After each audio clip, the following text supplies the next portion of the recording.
নিরীহ ছাত্ররা মারা যাচ্ছে, তাদের জীবন নিয়ে খেলা হয়েছে। আপনারা হাসিনাকে মুসলমান মনে করেন, তাকে যারা মুসলমান ভাববে তাদের ঈমান যাওয়ার খাতরা আছে। কতগুলো আলেমকে জেলের কুঠরিতে রেখেছে, আমাদের মতো বক্তাকে এয়ারপোর্ট থেকে ঘুরিয়ে দেওয়া হয়েছে, ভিসা বাতিল করে দেওয়া হয়েছে, এদিকে ঢুকতে দেও না। আমার নামে অ্যারেস্ট ওয়ারেন্ট জারি করে রেখেছে বাংলাদেশে, বক্তা পা রাখলে অ্যারেস্ট করে জেলের কুঠরিতে ভরে। আমি মুর্শিদাবাদে এক জায়গায় জলসা করতে গিয়ে ভয় খেয়ে গেছি। আমি যখন জিজ্ঞেস করলাম, লোকেশনও দেখতে পাচ্ছি ঠিক আছে, যখন জলসায় যাচ্ছি তখন আমাকে পদ্মা পার করিয়ে নিয়ে যাচ্ছে। পদ্মার ওপারে তো বাংলাদেশ। বললো না হুজুর, ইন্ডিয়াও ঢুকে আছে। মিলিটারি চেক করলো, গাড়ি রাখলো। আমি যখন ওখানে পৌঁছেছি অর্ধেকের বেশি বাংলাদেশের শ্রোতা। আমার তো ভয় হয়ে গেছে, আমাকে যদি এখান থেকে তুলে নিয়ে যায় আমি আর বেরোতে পারবো না। আমি দাদিকে বললাম, আমার জলসা 12টায় শেষ হবে, 1 সেকেন্ড দাঁড়াবো না, গাড়ি রেডি রাখি। তো 500-700 বাংলাদেশের যুবক ঘেরে ধরেছে, মুলাকাত করব। আমি বললাম আমার সময় হবে না, গাড়িতে চাপলাম, বেরিয়ে পালিয়ে এলাম। আমাকে একজন কামড়াই যখন খাচ্ছি, একজন দেখা করে বললে, হুজুর আর একটু গেলেই তো বাংলাদেশ। আমরা মিলিটারিকে বলে এসেছি, বাংলাদেশের মিলিটারি। আপনি যদি বাংলাদেশে যেদিনে পা রাখবেন সেদিনে আপনার জেলের কুঠরিতে জায়গা হয়ে যায়। কষ্ট লাগে। আলেমরা হক কথা বললে তাদেরকে জেলের কুঠরিতে দেওয়া হয়েছে। এটা মুসলিম রাষ্ট্র, আর আমরা ভারতে বসে হক কথা বলতে পারি। গোটা পৃথিবীতে শুনে নেন রাসূলের হাদিস, তোমরা বুঝতে পারবে কিয়ামত তখন কাছে চলে এসেছে, যখন অশিক্ষিতরা দেশ চালাবে আর শিক্ষিতরা চুপচাপ বসে দেখবে। এটা রাসূলের হাদিস। অশিক্ষিতদের হাতে শাসন চলে যাবে, মূর্খর হাতে শাসন যাবে, আর শিক্ষিতরা চুপচাপ বসে দেখবে। এটা রাসূল সাল্লাল্লাহু আলাইহি সাল্লামের হাদিস বলছি আপনাকে। কিয়ামতের আলামত বুঝতে পারবে যখন কিয়ামত কাছে এসেছে। রাস্তাঘাটে কুকুরের মতো জিনা হবে। কিয়ামতের আলামত তোমরা বুঝতে পারবে, সমাজের বুকে হারাম আওলাদ বেড়ে যাবে। যদি বলেন হুজুর হারাম আওলাদ কি করে বাড়বে, আপনারা জানেন না, বেঈমান কাফেররা তো সেই অস্ত্রই ঢেলে দিয়েছে আপনার উপর। ভারতের সুপ্রিম কোর্ট রায় দিয়েছে সমকামিতা, ভারতের সুপ্রিম কোর্ট রায় দিয়েছে পরকিয়া যায় লিগ্যাল আছে ভারতে। ইসলামী শরীয়তে হারাম পরকিয়া। যদি ইসলামী রাষ্ট্র থাকে, কোন বিবাহিত মেয়ে আর বিবাহিত পুরুষ তারা যদি পরকিয়া করে আর ধরা পড়ে যায়, তাদেরকে অর্ধেকটা পুঁতে পাথর মেরে হত্যা করা, তা না হলে তাদের মুন্ডুচ্ছেদ করার হুকুম আছে শরীয়তে। কোন যদি অবিবাহিত ছেলে আর মেয়ে তারা যদি পরকিয়ায় ধরা পড়ে, তাদেরকে 100টা কুড়া মারার হুকুম আছে শরীয়তে, আর তাদের দ্বারা নামাজ পড়াতে হবে, ইস্তেগফারের আত্মদিকে ইস্তেগফার করাতে হবে। ইসলাম অত সহজ নয়। আজকে মুসলমানের কাছে বেঈমান কাফেরের আখলাক ঢুকে গেছে। তারা নাম দিয়েছে একটা, কিন্তু কাজ করাচ্ছে জিনা। আমরা বাম্মারা বুঝি না, ইংরেজি শব্দ বার করেছে। তারা নাম দিয়েছে প্রপোজ ডে, কাজ হচ্ছে জিনা করা। তারা নাম দিয়েছে আপনার ভ্যালেন্টাইন ডে, কাজ হচ্ছে জিনা করা। তারা নাম দিয়েছে রোজ ডে, কাজ হচ্ছে জিনা করা। তারা নাম দিয়েছে চকলেট ডে, কাজ হচ্ছে জিনা করা। তারা নাম দিয়েছে কিস ডে, কাজ হচ্ছে জিনা করা। এগুলো সব জিনার এক একটা পন্থা। কারা বার করেছে? ইহুদি আর নাসারাদের কালচার। এটা চলে এলো কোথায়? আমাদের কাছে, আমাদের যুবক যুবতীদের কাছে। এরা বলছে এরা পুরনো যুগের মৌলবি, এরা জানে না। এরা কি? এরা পুরনো যুগের। এখন তো মডেলিং এর যুগ। এই মৌলবিরা কি জানে মডেলিং? আল্লাহর কসম করে বলছি, রাসূলের হাদিসটা শোনো। যারা বলছো মডেলিং, আল্লাহর হাবিব বললেন আখরি জামানায় পুরনো যুগের বর্বরতার যুগের পাপগুলো মডেলিং বলে এসে তোমাদের সামনে হাজির হয়ে যাবে। সাহাবীরা কাঁদলেন, ইয়া রাসূলুল্লাহ, কেমন পাপ যেগুলো বর্বরতার যুগে আছে আর মডেলিং হয়ে চলে আসবে? সেই পাপ শুনেলেন কি? 1 নম্বর পাপ হচ্ছে জিনাটা আম হবে। এবং রাসূল বললেন যে পাপ আগে হয়ে গেছে, এখন একটা পাপ এসেছে সমকামিতা। পুরুষে পুরুষে বিয়ে, নারী নারী বিয়ে, ওই বিবাহটা, ওই পাপটা কোন নবীর, একজন নবীর জামানায় ছিল। এই পাপের কারণে একটা নবীর জাতিকে আল্লাহ পুরো ধ্বংস করে দিয়েছিলেন। তিনার বিবিকে আল্লাহ জাহান্নামী ঘোষণা করে দিয়েছেন। হযরতে লূত নবী ম্যাপ খুললে দেখতে পাবেন, পৃথিবীর ম্যাপটা যাদের বাড়িতে আছে খুলবেন আর খুলে দেখবেন সেখানে একটা সাগরকে বৈজ্ঞানিকরা নাম দিয়েছে মরা সাগর, যেটার উপরে হযরতে লূত নবীর কওমকে আল্লাহ জিবরিল আমিনকে বললেন ভরো তোমার ডানাটা রুটির মতো পাল্টাও। তাদেরকে রুটির মতো পাল্টানো হলো। সেই জায়গাটাকে আল্লাহ এতটা অভিশপ্ত করলেন সেখানে একটা পোকা মাকড় কীট পতঙ্গ পর্যন্ত জন্মায় না। আজকে আমাদের সমাজের যুবক যুবতীরা পাপ করে কেন? এরা মনে করে আমরা পাপেতে লিপ্ত আছি, আমরা পাপ করব, আমরা পাপ করব। আমাদের বাপ দাদুরা নামাজ পড়ে, আমার মা তাহাজ্জুদ গুজার, আমার বাপ হাজী সাহেব, আমার বাপ আলেম, আমার বাপ অমুক হুজুরের কাছে যায়। আমি মরে যাওয়ার পরও আমার জান্নাত রেডি হয়ে যায়। এটারই দলিল দুবার পর আমাদের দেশে তো 3 বোতল মদ খেয়ে মারা গেছে। কোথায়? বললে মুন্সিরহাটে অ্যাক্সিডেন্ট করে মারা গেছে। বলে চিন্তা নাই, ইয়াসিন হুজুরকে দাওয়াত দিয়ে আমাকে দাওয়াত দিলেন, দিয়ে মিলাদ পড়াচ্ছি। এরপর দোয়া চলছে, আল্লাহ তুমি তাকে শহীদের মর্তবা দাও, আল্লাহ তুমি জান্নাতুল ফিরদৌস দান করো, আল্লাহ তার সব গুনাহকে maaf করে দাও। মিলাদ হয়ে গেল, খেতে বসেছি। বাপ কি করে মরলো? বলে হুজুর ছেলে প্রচুর বদমাশ ছিল, 3 বোতল মদ খেয়ে অ্যাক্সিডেন্ট করে। আমি তোবা তোবা, কাকে জান্নাতে দিলাম রে আমি? আপনার বড় কষ্ট লাগে, আপনার মনে মনে হবে হুজুর মদ খেয়ে মারা গেছে, গাঁজার ভাটিতে জীবন কাটিয়ে মরেছে, মদের ভাটিতে জীবন কাটিয়ে মরেছে, তার লেগে দোয়া করলে কি জান্নাত পাওয়া যাবে না? আমি বলবো না, কোরআন বলবে। আমি বললে বলবেন আপনার নিজের কালাম এটা, আমি আল্লাহর কালাম শোনাবো, আমার বাপের ডায়েরি নয়।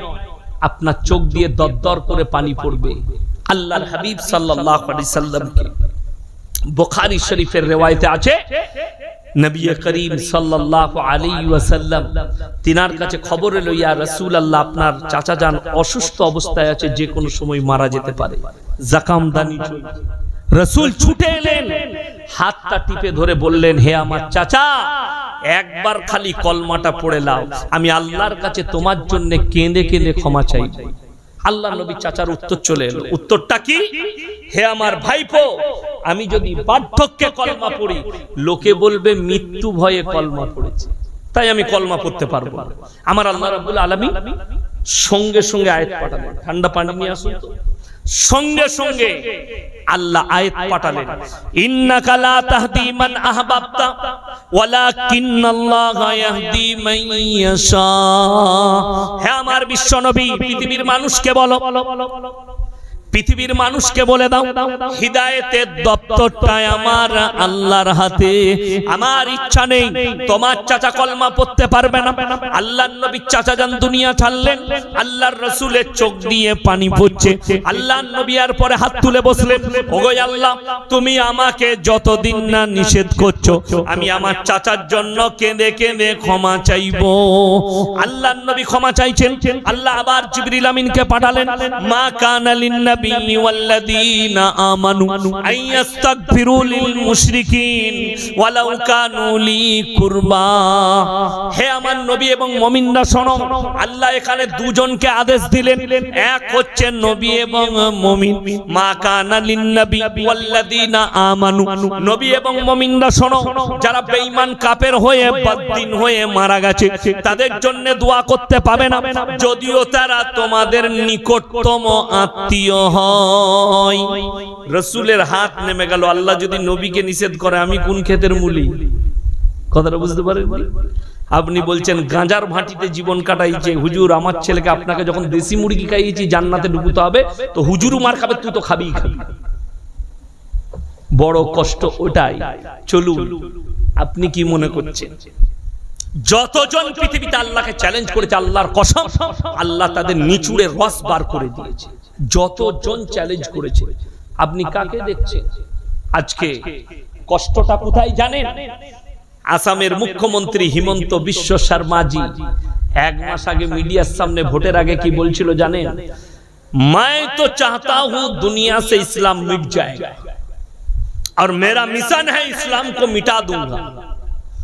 तुम तो बड़ी दूर की बात, पहले इतिहास को उठाकर देखो, कुरान को देखो। फिरौन आया था मूसा को मिटाने, खुद मिट गया।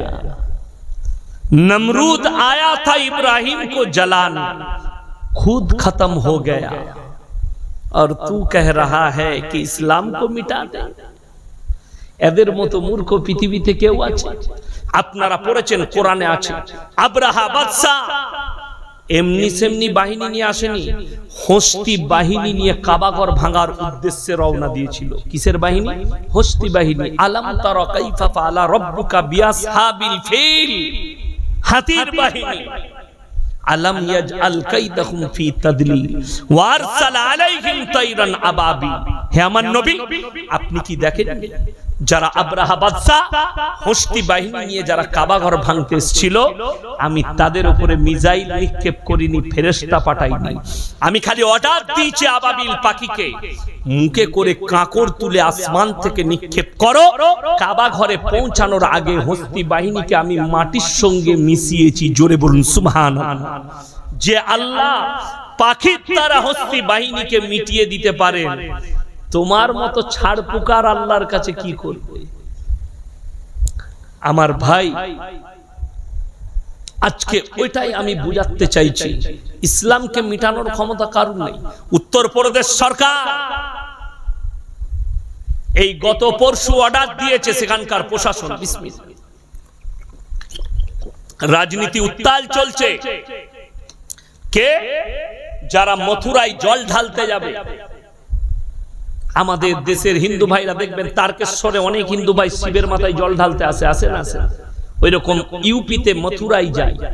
ওই রাস্তার উপরে যতগুলো দোকান পড়বে, তাতে হিন্দু হোক কিংবা মুসলিম হোক, তাদেরকে নাম প্লেট লাগাতে হবে। এটা আব্দুর রহমানের দোকান, এটা আব্দুল সত্তারের দোকান, এটা জব্বারের দোকান, এটা নরেনের দোকান, এটা হরেনের দোকান। নাম প্লেট লাগাতে হবে। এই মাল বিক্রি করছে। मैं ये कहना चाहता हूं, अरे अंधो भक्तों, पहले ये तो बताओ, तुम अपने गाड़ी में जो पेट्रोल डाल रहे हो वो किसका है? वो सारे के सारे मुसलमान का है। जो बोलो ना सुभान अल्लाह। पेट्रोल डालना बंद कर दो, तब तो हम समझेंगे। अरे भाई,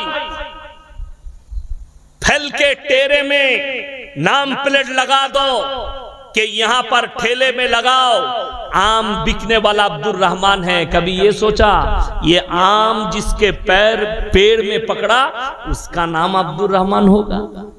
जो तोड़ कर लाया वो अब्दुल सत्तार हो सकता है। जो ड्राइवर गाड़ी लेके आया उसका नाम भी अब्दुल रहमान हो सकता है। बड़ी दुख की बात, ऐसा राजनीति मत करो।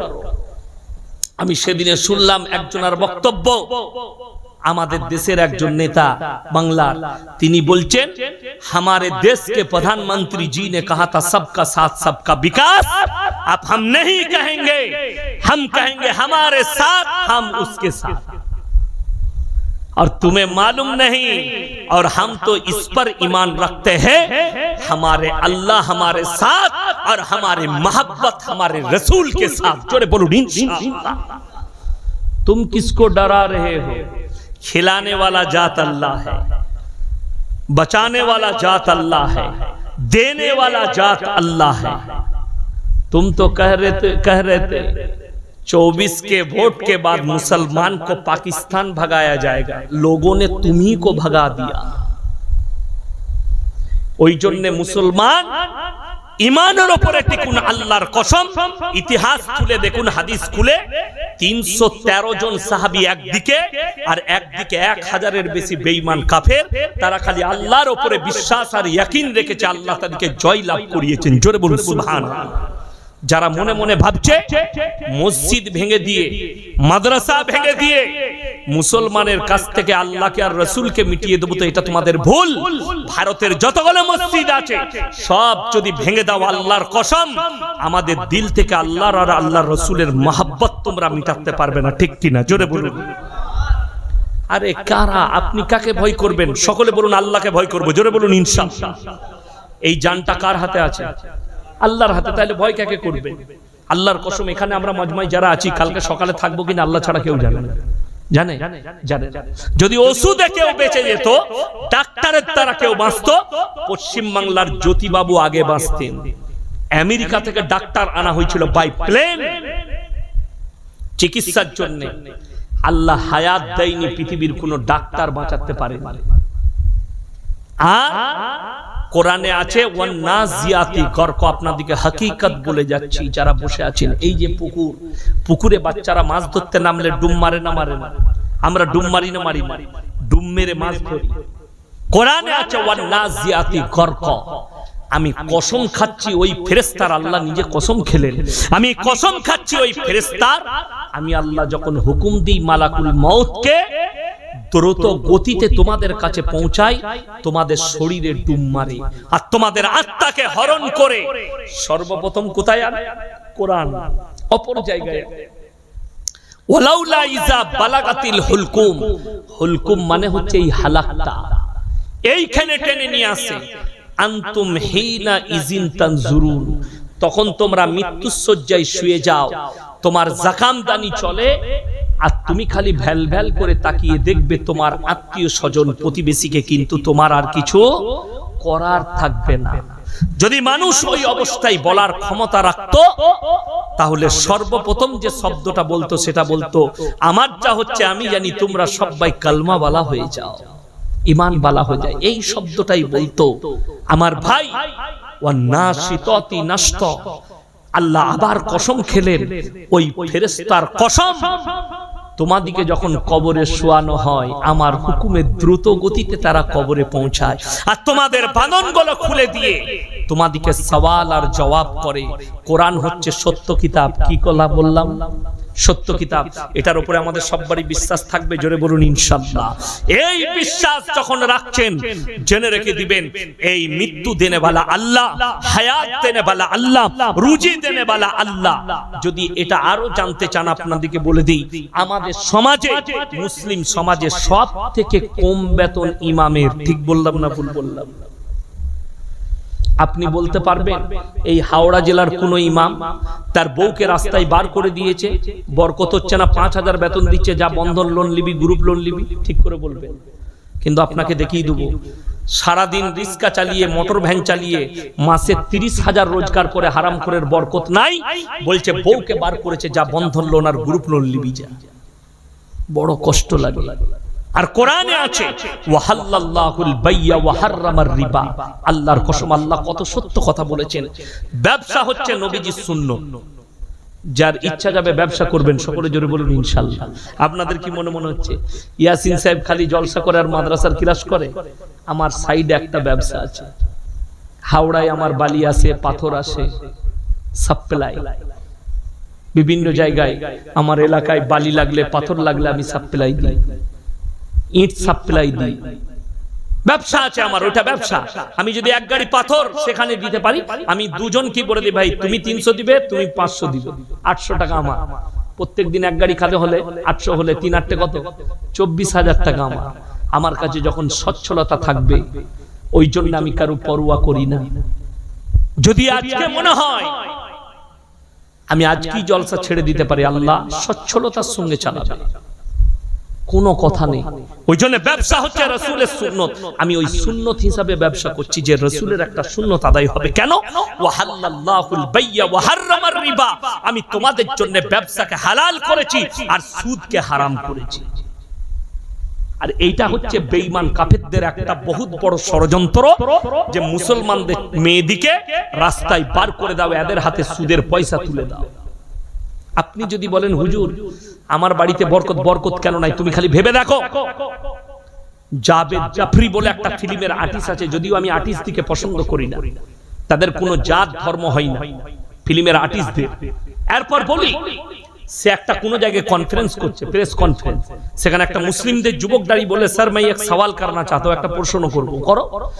বলে আজকে পুরো দুনিয়ার লোক দুনিয়ার পেছনে ছুটছে, এটা ঠিক কি না? কথা বলে, সবাই আমরা দুনিয়ার পেছনে ছুটছি। তিনি উত্তর দিলেন, तुम कौन से धर्म से हो? बोले मुसलमान। बोले ये मुसलमान, तू दुनिया के पीछे मत भाग, तू 1400 साल पीछे चला जा, दुनिया तेरे पीछे भागेगी। আপনারা আজ করতে পারেন, समझदारों के लिए इशारा काफी। যদি এখানে আলেম থাকতো তারা ধরে ফেলতো। তার মানে হচ্ছে তোমরা 1400 বছর পেছনে রাসূল সাল্লাল্লাহু আলাইহি সাল্লামের আখলাক আর চরিত্রতে চলে এসো, দুনিয়া তোমার পেছনে আল্লাহ ছুট করিয়ে দিবে। জোরে বলুন সুবহানাল্লাহ। আজকে দেখুন আমাদের কাছে কোটি টাকা ব্যালেন্স নেই। মাদ্রাসার আমি শিক্ষক, আমার 11,000 টাকা বেতন আমার আব্বার মাদ্রাসায়।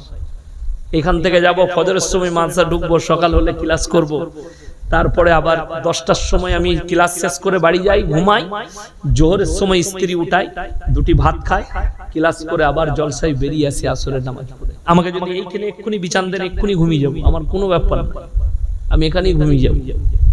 এত ঘুমের অভাব আছে। কিন্তু আমার ভাই, দুনিয়াকে আল্লাহ আমাদের পেছনে ছুট করিয়েছে, আমরা দুনিয়ার পেছনে নয়। কেন? রাসূলের হাদিসটা শুনে আমার নবী বিশ্ব নবী বললেন, যারা আল্লাহর রাস্তায় দ্বীনের পথে থাকবে আল্লাহ তাদেরকে ইজ্জতের সঙ্গে মৃত্যুকাল পর্যন্ত রুজি দান করবেন। জোরে বলুন সুবহানাল্লাহ। আপনি দ্বীনের উপরে প্রতিষ্ঠিত থাকুন, হাত তুলে বলুন আজ থেকে 5 ওয়াক্তের নামাজ কে কে পড়বে? সকলে হাত তুলুন, জোরে বলুন ইনশাআল্লাহ। আজকের জলসা কামিয়াব তখন যদি জলসা কমিটি যারা জলসা দিয়েছেন তারা আজ ফজর থেকে নামাজ কাজা না করেন। এই জলসা দিলাম বছরে একটা, হুজুর দিকে দাওয়াত দিয়ে নামাজ বলে নামাজ পরের বছর দেখা যাবে। আর প্রতি বছর হুজুর যে কোনো আসে আর খালি জলসার দিনে বলে ইনশাআল্লাহ নামাজ পড়বো, নাই কাল থেকেই গায়েব। আল্লাহর কসম করে বলছি, রাসূলের হাদিস শুনে যান। আল্লাহর নবী বললেন, যার নামাজ নাই তার মধ্যে ইসলাম নেই। এটা রাসূলের হাদিস। আল্লাহর নবী বললেন, কাফের আর মুসলমানের মধ্যে বড় পার্থক্য হচ্ছে নামাজের পার্থক্য। যদি বলেন হুজুর নামাজের দ্বারা কি হবে, নামাজে কি ফায়দা আছে, তাহলে ফায়দাটা 1 নম্বর বলে দিই। কোরআন প্রথমেই বলছে, ইন্নাস সালাতা তানহা আনিল ফাহশাই ওয়াল মুনকার। নিশ্চয় নামাজ এমন একটা ইবাদত, যদি মানুষ পড়তে শুরু করে খারাপ কাজ থেকে সরিয়ে ভালো কাজের দিকে নিয়ে যায়। এরপর যাদের নামাজে মনোযোগ থাকে না তারা শুনেলেন রাসূল সাল্লাল্লাহু আলাইহি সাল্লামের হাদিস। আল্লাহ নবী বললেন, ফাইন্নাহু ইয়ারা।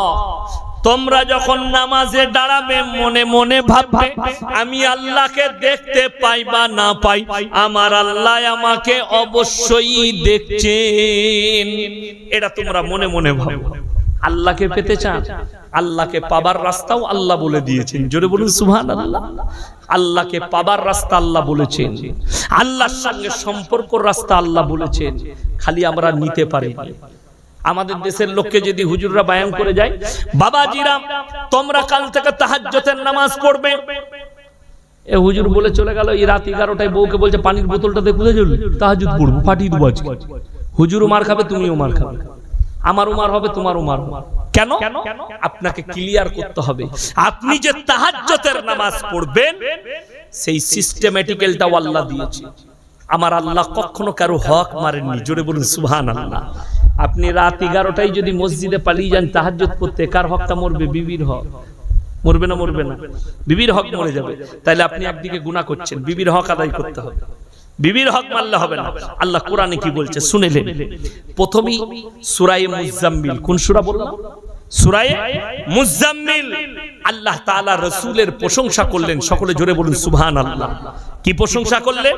ইয়া আইয়ুহাল মুজাম্মিল, হে নবী তুমি যখন কম্বল গায়ে দাও, আবৃত্তি করো আর মেম্বারে বসো, পৃথিবীর কোন রাজা বাদশাকে তার সিংহাসনে অত সুন্দর লাগে না, আপনাকে মেম্বারে এত ভালো লাগে।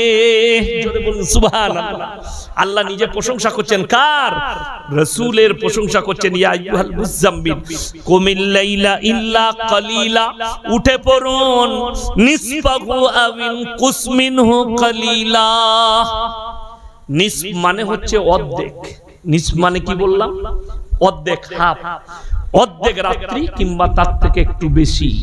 তারপরে তোমরা দাঁড়িয়ে পড়ো তাহাজ্জুদের জন্য। কুমিল লাইলা ইল্লা কালিলা, উঠে পড়ুন নামাজের জন্য। অর্ধেকটা রাত পেরিয়ে গেলে বিবিরও হক আদায় হবে, আল্লাহরও হক আদায় হবে। জোরে বলুন না সুবহানাল্লাহ। মসজিদে যদি কেউ বলে, আমাকে একজন বলছে যে আপনাদের জানা নাই কেন? বলে 24 ঘন্টা মসজিদ আবাদ করতে হবে। আমি বললাম তোকে আবাদ করবে কবরে ফেরেশতারা, কোরআন হাদিসের জ্ঞান রাখিস? বলে কেন? আমরা কোরআন শুনেলাম, কোরআনের রেফারেন্স সূরা জুমআ। কোন সূরা বললাম? সূরা জুমআ। ইয়া আইয়ুহাল্লাযীনা আমানু ইযা নুদিয়া লিস-সালাতি মিন ইয়াউমিল জুমআহ ফাসাউ ইলা যিকরিল্লাহি ওয়া যারুল বাই' যালিকুম খায়রুল লাকুম ইন কুনতুম তা'লামুন। কেউ যদি বলে আমি আল্লাহওয়ালা হয়েছি, বলে তোমার সংসার কি করে চলছে? বলে আমি মসজিদে আল্লাহ আল্লাহ করি, আল্লাহ আমার সংসার চালাই, আমি ইয়াসিন পড়ে যাচ্ছি, লেখে নিন। সেই লোকটা চোর না হলে ধোঁকাবাজ, এটা শরীয়ত। সে চোর না হলে ধোঁকাবাজ, প্রতারক। আল্লাহ আল্লাহ করছি, আল্লাহ আমার সংসার চালায়, এটার নাম ইসলাম নয়। আমি 5 ওয়াক্তের নামাজ পড়ি, ফজরের পরে আমি একটু মুন্সির হাটে সবজি বিক্রি করি, আল্লাহ তার দ্বারা আমাকে হালাল রুজি দেন, আর আমার সংসার আমার আল্লাহ আমাকে রুজি দান করেন। ব্যবসা করি ছোটখাটো, আল্লাহ চালিয়ে দিচ্ছেন, হালাল রুজি দান করেন, মাশাআল্লাহ তুমি আল্লাহওয়ালা। কিন্তু যদি বলে আমি মসজিদের কোণে শুধু তাসবিহ করি, আল্লাহ আমার সংসার চালায়, তার নাম হচ্ছে চোর। একদম কোরআন শোনাচ্ছি এর পরে, ইয়া আইয়ুহাল মুযাম্মিল ইয়া আইয়ুহাল্লাযীনা আমানু ইযা নুদিয়া লিস-সালাতি মিন ইয়াউমিল জুমআহ ফাসাউ ইলা যিকরিল্লাহি ওয়া যারুল বাই' যালিকুম খায়রুল লাকুম ইন কুনতুম তা'লামুন। হে আমার নবী বলে দাও, যখন তোমাদেরকে জুম্মার জন্য ডাক দেওয়া হবে, বেচা কিনা বন্ধ করো, খেতিবাড়ি বন্ধ করে দাও, আর তোমরা নামাজের দিকে অগ্রসর হও। আবার যখন নামাজ পড়া হবে, পরের আয়াতে আল্লাহ